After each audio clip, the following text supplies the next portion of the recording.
Good morning po sa inyong lahat. May panibago na naman po tayong project. Ito po yung basic na pag-i-install ng amplifier sa mga kotse or kahit sa tricycle.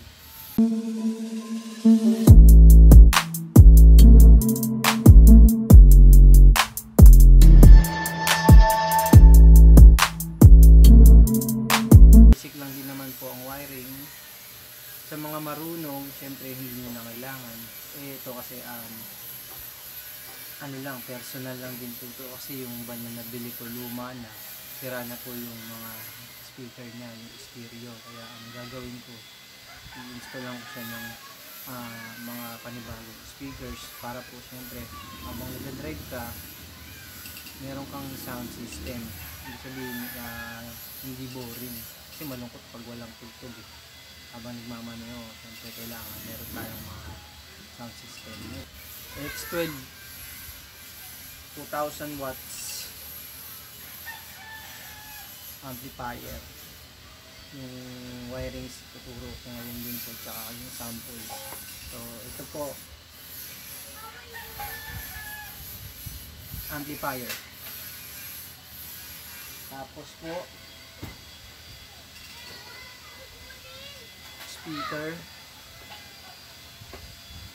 Bali po size 5 po to, 5 inches. Maliit lang po kasi yung sa mga sasakyan yung built-in nun, maliit lang din naman eh. Kasi kaya nasira, alam nyo na yung mga bata na binubutas. Kaya yung dating nakakabit na speaker nasira na. Kumbaga hindi na maayos. Kaya ito, bumili ako dalawa para lang pang sample. Kahit sa tricycle maganda rin ito, kumbaga para meron kayong sound system. Maliwanag ko lang din po pala ito, Bluetooth na po ito, may AM FM na rin, tapos USB. Buksan natin. Ito siya,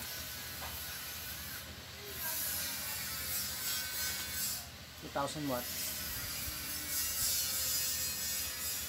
X12. So may AM FM na siya. Sa likod yung speaker, yung dalawa. Tapos yung mismong positive ng 12 volts.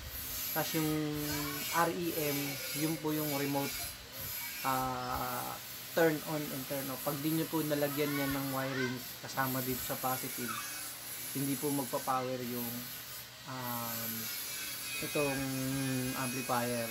Tuturo ko po sa inyo yan kasi ang pinaka basic, ang alam natin kasi syempre di ba itong positive tsaka yung negative lang na 12 volts, yan lang po yung nyo. Magtataka kayo bakit hindi gumagana yung mismong amplifier. Baka akalain nyo po sira, hindi po. Bali meron pong remote turn on and turn off yan. Kung paano yung wirings nyan, basic lang din naman. Baga i-jumper mo lang naman tong dalawang to. Pagsasamahin mo yung positive ng 12 volts dito kay remote, tapos dito kay ng positive ng 12 volts. Tapos yung ground yun po yung negative ng 12 volts. Yung the rest po, itong dalawa, 2 channel po tawag dito eh. Ito po yung speaker. Yung positive negative. Sakali, ito yung front na speaker sa sasakyan, ito yung sa back,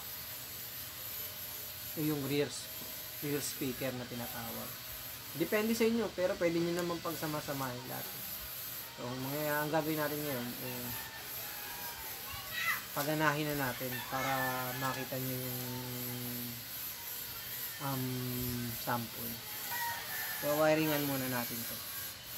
Siyempre sa kotse, para makita ng 12 volts, nasa stereo naman yun sa likod eh. Meron namang wirings diagram ng mga stereo. Pakita ko na lang sa screen. Tapos nandun yung 12 volts. Tapos yung sa stereo papunta ng ampli, meron na rin wire dun na ang tawag is remote turn on. Hindi nyo papunta yung yung sa remote. Para pag binuhay nyo yung stereo, kasabay, mabubuhay na rin tong ampli. Kumbaga, yun na yung mismong switch niya. Kapag nabuhay mo yung stereo, mabubuhay na rin tong ampli. Dito yun sa remote. Sa remote ng ampli. So, wirings natin ngayon, ida-direct muna natin. Sample, kunyari, mayroong kayo tricycle muna. Magwa-wirings kayo ng ampli. Ito po.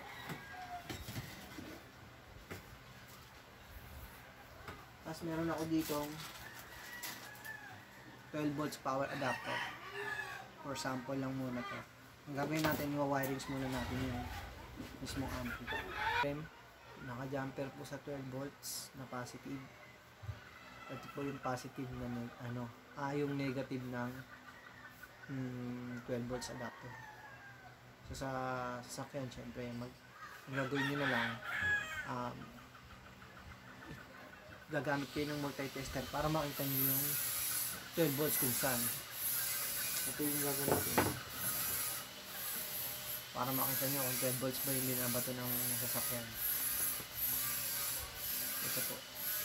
Sa likod ng stereo, yung wirings nun para makakuha kayo ng 12 volts. So, ang gagawin ka natin, lalagay na natin siya i-wiring na natin siya sa power adapter na 12 volts. Ito po yun. Yung positive tsaka yung negative na aalamin po natin. Ito nga yung positive. Tapos yung blue yung negative. I-wire na natin siya sa ampli para makita natin kung mabubuhay yung ampli. Lagay na natin siya dito.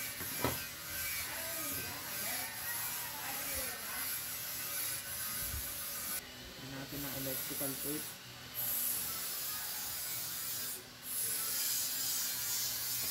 Ano siya?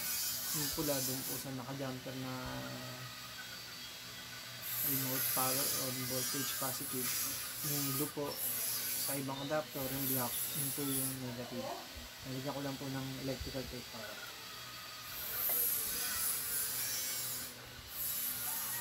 Saksak na natin para makita natin kung magpa-power na yung ampli.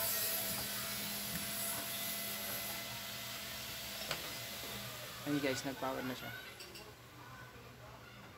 Sabihin po niya naka-bluetooth po siya. Pag USB, lalagay nyo rito, lalagay nyo ng USB. Yan. Yun guys, na-wirings ko na siya, no? Ito. Yung solid green, yun yung positive sa speaker.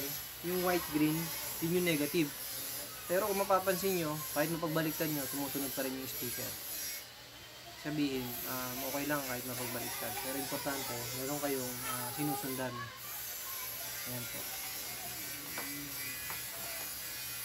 Yung speaker ko, ayun yung dalawa, nakalapag. Testing na lang po natin. Ayan po. Yung remote positive. Tapos yung dito po, yung sa harap lang naman ito, yung equalizer eh. Demo ko na rin kapag meron kayo nito. Kumbaga, tinesting ko lang muna yung FM. Nakikita nyo kung gaano kalakas. Naka volume down pa yan.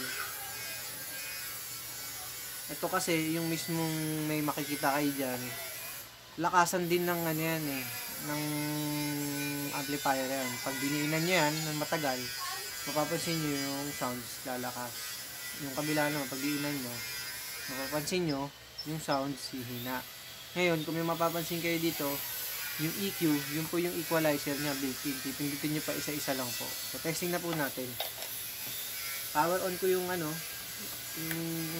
unit dito sa FM.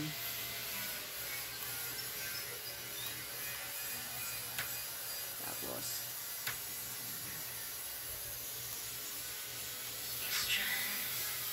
simple yun po siya, naka yan guys, naka FM yan. So nagandahan na ito guys sa mga tricycle tsaka sa kotse, nandito na lahat, dito nyo na lang kukontrolin. Lakas diba po? Bumaba yun na. So dahil nalagyan ko na nito, ang gagawin natin, pupunta na natin siya dito sa input. Babaguhin na natin yung connection sa amplifier. Tapos from ampli, cellphone. Testing natin yung sounds.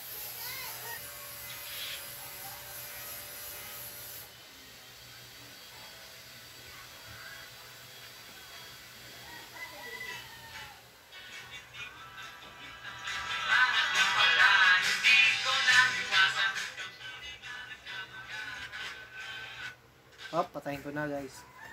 Kasi baka ma-copyright tayo. Siyempre, alam niyo naman sa YouTube.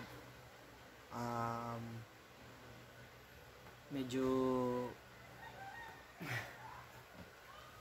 maigpit sa ganito. Kaya ayun, tinesting ko lang siya pagka magsa-sounds tayo. So, yun lang guys. Kung paano mag-wiring ng ampli. Pwede kayo mag-wiring ng sarili nyo sa tricycle. Pwede kayo. Tapos sa kotse, pwede na rin. Kahit ito na nga lang bilhin nyo eh. Kasi pag nagpapatugtog ka, syempre cellphone na lang. May tugtog na dun. Connect mo na lang to. Patugtog ka na. Sana nakatulong ako sa mga nagbabalak tsaka magsisimula pa lang install ng simpleng sound system sa sasakyan nila. Sana natulungan ko kayo. Ayun na guys. Mura lang naman to eh.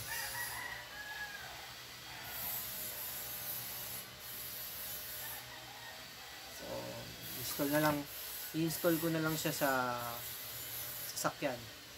Abangan nyo yung next video ko guys kung paano ko siya install sa sasakyan. From stereo, tapos papunta dito sa ampli, tapos ampli papunta ng mga speakers. Ayun lang, ganun lang po kasimple.